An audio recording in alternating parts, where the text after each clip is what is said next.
Hey guys, welcome to my channel. I'm Honey. So today we have a speed build going on, and it is going to be a castle using my house plus 8 villager homes. Now I only have 8 villagers on this island because that's all I wanted. Because of this build, I wanted all of my villagers in one build in the very back of the island. This is a castle build, which is, as you guys know, I challenge myself ever since 2.0. I've challenged myself with the castle items, and I have tried to continue a path of outdoing my last castle every time I make a new castle. So that is part of this journey, I guess. I figure I really can't get any bigger than this. I mean, 9 structures in one build, I wanted it to fit, the entire build to fit in my wide angle camera lens, so that if I take a photo of it, it's going to be like a really nice picture. So it's maybe less of like a fortress where you would just make a castle neighborhood for your villagers in the classic way that you've seen maybe. And it is really a castle using all of those villager houses. So it was a little bit daunting. I ended up going with the gray. I experimented with the pink because someone suggested pink, and I do like the pink ones, but the kind of pink that they are didn't really, I don't know, it didn't sit well with me. So I ended up going with the gray. I used the brown in front of my island and the ivory in the museum, which is next to this build. So I didn't really want to use either of those colors. And I went about setting up the third tier, which is where my house is. My house is not going to be accessible. For this video, I will be focusing on the structure of the build, not necessarily the, what do you call it? Not necessarily the decor. I am going to do a second video decorating the entire build and the area, filling out trees, throwing flowers, doing the area in front of it. But this already turned out to be a 6-hour build all on its own, especially because I was making it up as I went along.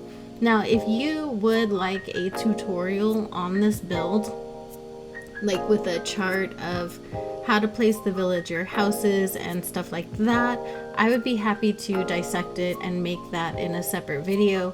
But for this video, as I was coming up with it as I went along, and I was, you know, making mistakes and fixing them and changing things, that's not necessarily going to be in this video so much. I mean, obviously you can gather what I did, but you know, it's not going to be as perfectly laid out as giving you the number of squares, or like a chart of how I placed all of the items. And I'm also not done placing items because there will be like decorations. I will be adding trees to it and stuff like that. So I went ahead and just used the classic tile that I've been using throughout my island. It is my own custom code that I made. I do end up changing it a little bit and making it lighter just for this build. And if you'll excuse the overlay, I did make part of this in stream. So if you didn't go to that stream, it was on YouTube on Thursday the 31st, I want to say, of March. And I made part of it in stream, so I just went ahead and I added that to this speed build. I edited all of the villager houses to make them pink and white at first because I thought that would be really, really cute. And then I think I ended up going with gray and cream and white instead when it was all said and done. But for right now, they are still pink. So yeah, here's me changing the color. I made a whole new tile for it. Because the other tile is the tile I use at the front of the island, and I didn't want that to change necessarily, I just copied pasted it and made a very light version of it and laid that one out throughout the area.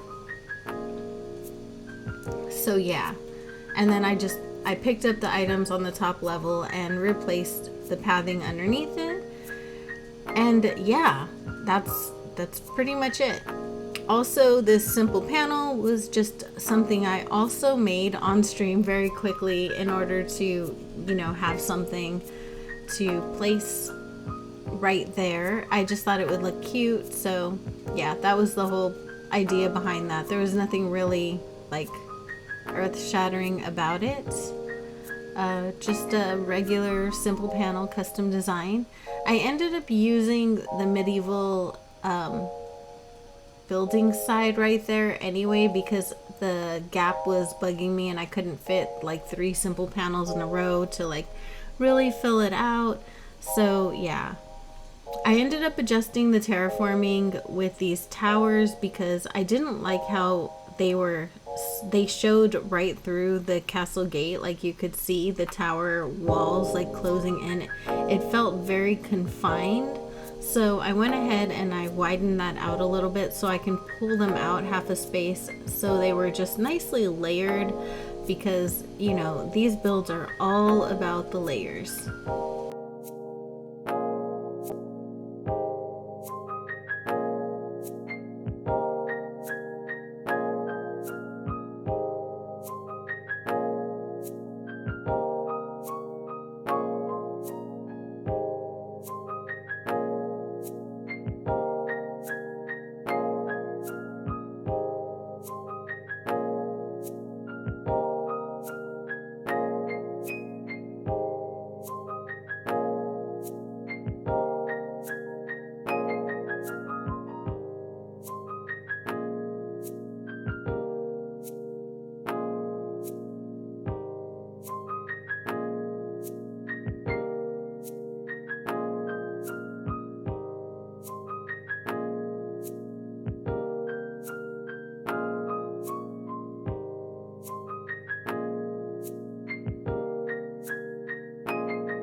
So all I was doing here was setting up the walls around, and I was using towers kind of like joints to make it all kind of flow together and to give it like real structure.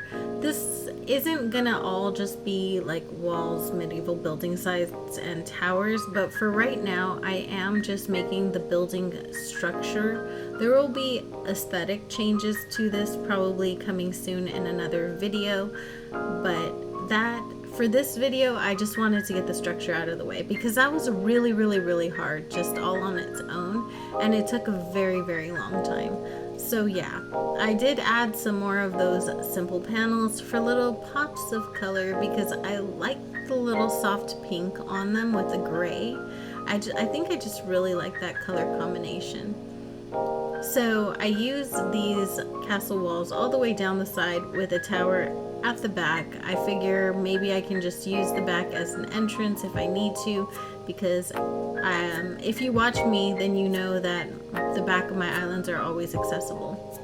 So I ran all the way around because I wanted to test how I would get down there without a ladder. Like obviously, you know, I want my island to be accessible, and I don't like the idea of trapping my villagers, like haha, you can't get out. Yeah, I don't really like doing that to my villagers. I know they're not real, but I don't know, I just don't like it. I have a conscience and it bugs me, so I don't do it. So I want to make sure that they have a way out of their home or to all of the parts of the island. I just want them to be accessible to them. So what I ended up doing was pushing this in more so that I could condense it just a little bit more. And I just pulled the walls in and everything and just made it a little tighter that way. And I liked that a little bit more. It also made it a little easier like to fit into one picture, like a wide angle photo. It does fit into one, so I ended up liking that, or the way it looked anyway.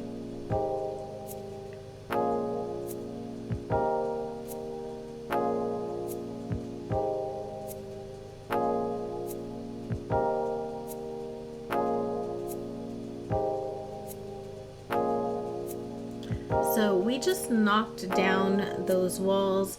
I left one space. I ended up putting some bushes up there because I did want something to be there, like as a filler, like for the gap, but I didn't really want to pull the walls out half a space because I felt like that would be a little bit odd. And then I just pathed this and set it up so that I could put medieval building sites all along the bottom sides of it.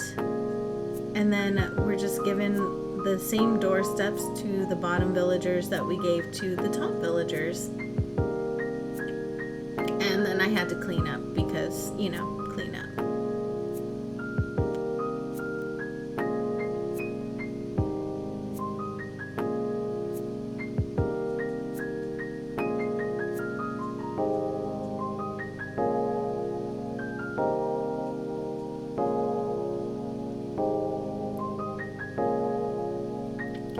So, a fun fact about this build, it's actually about the same size as my castle on Amethyst. When it's all said and done, it is only very slightly bigger in physical size and the amount of space that the build will take up, but it is a lot more extensive, and I used a lot more items. I condensed a lot more structures into the space. So it was a little more intense, but it is the same size, which I thought was pretty interesting.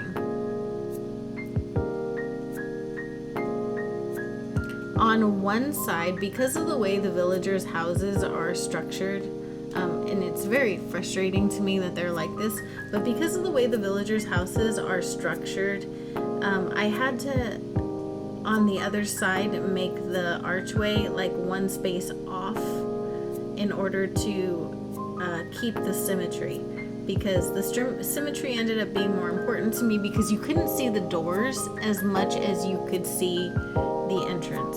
So I wanted to make sure that, you know, it still looked cohesive, I guess.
So there was a moment between eating a turnip and breaking this rock that made me decide that now was the time to completely modify this whole cliff and river situation right here, and to set up the entire structure with the vantage point and figure out what I was doing outside of this actual build.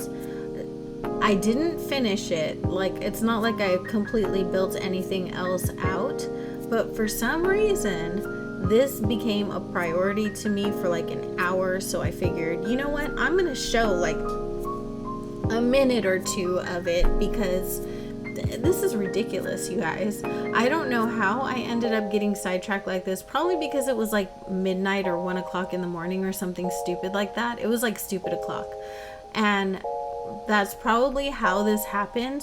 But yeah, so I filled in the river here, and I took that monument. I didn't take it down, don't worry about that. But what I did was I made it symmetrical on both sides, so that one side isn't closed off by the river. Instead, it has like the same wall structure on one side as it does on the other. So it basically looks like a symmetrical build. It does look a lot nicer, I will give it that. It is nicer than it was. So there's that. But yeah, I built this cliff up, and then I moved the river over, which I'm not sure what my whole reasoning behind that was, because it doesn't connect anymore, but it looks nicer. So I don't know. I don't even know what to think about that. I don't know what I'm doing. Apparently I don't know. I got some wild ideas that night, and now that I'm looking back on it, I'm like, I don't know why this was absolutely necessary to do at this time. Like, I could have totally waited until I started working on this area over here, but apparently not. I couldn't wait. So now they match. It looks lovely. I do like how it turned out, don't get me wrong. It was nice. And then I went ahead and I moved that river, as you can see, over here. And I like the way this looks as well. I feel like it looks very pretty, and it is nice. It's the other side of the land bridge that leads to the castle, and it's lovely, and it flows really well. Even if it's a little awkward kind of having those two river moments kind of not facing the same direction, if that makes sense. So yeah, there is that. But it's fine. It still came out nice, so I guess that's all that really matters in the end, right? So of course I had to put like a floating butterfly on a river, because isn't that what everybody does? And then I extended the path because I decided I wanted a route to get to the villagers' houses there. So we went to go see our good old buddy Tom Nook, not me, completely overshooting resident services. But yeah, now we're gonna run back. See, it looked nice as we were running by. Hopefully if you guys stop at this island, you see a little bit more than that. So yeah, I put down an incline leading to the villager homes. I put down one incline on each end and put the path leading up to it. I did start using our good friend, the wooden partition. They didn't end up working out for me, but you know, I'll show me using them for a minute. Trees, because I don't feel like I have enough trees and flowers on this island. I'm so used to using a lot of trees and flowers as decor. On this island, not so much. I'm having to rely more heavily on items. I tried with this wedding bench and it didn't quite work out for me. I think it's the pink. I just don't love the pink, but the brown doesn't kind of go in this area either. So yeah, we just gave up on it entirely. And it's totally fine. Instead, I used like the Tower of Pisa. I'm not sure exactly why. Maybe I just didn't want to use any more ruined pillars right next to the ruined arches that I was using. So I did use the I layered the ruined arch, the castle gate, and the plain party lights arch, because I feel like that looks really nice on a castle. I really like the way that comes out right there. And then I put some more of those building custom codes to make it, you know, more cohesive and make it fill in. And I took down the one over here on this side and put a robust statue instead. And and then I skipped to the next morning so my incline would be in, created another incline, skipped to the morning after that, and then started getting to work on this island a little bit more. So in that time I lost one of my villagers and I had an autofill, and the autofill was Samson, and I allowed Samson to stay on this island because I thought it was kind of cute, because this was an all cat island, so I thought it would be a little bit cute to have one mouse. So it would be like 7 cats and 1 mouse. And the fact that the mouse is a jock just makes it a little bit funnier, because, you know, this one little jock dude is keeping a whole mess of cats in line. Like, I just thought it would be cute. Anyways, Samson's also the mouse that I'm least offended by. Not that like I get super offended by the mice, I just don't like the way they look. I feel like they're just not attractive at all. So this is the last little bit that I'm working on here. I put a pergola. Well, I wanted to layer some things. I'm going to put more of those candles around, but I just didn't do it for this whole structure part of it. But then I wanted to do a pergola walkway for the entrance with, of course, the arch and the party light arch. And then I went ahead and I adjusted another custom design. I made one out of one that I already had, and I desaturated this one to be gray to go with the area, and made this nice gray tile to go here, which I love that. I love how that looks right there. I feel like it looks really nice. It fits the area very well. And with that, we are done. I know you guys could be doing absolutely anything in the world, and you chose to spend a little of your time here with me for this craziness. And a shout out to my channel members. You guys are absolutely amazing. If you guys would love to see a tutorial on this, let me know in the comments below. If not, then just thank you for watching this. I really appreciate you guys so much. Until next time, bye.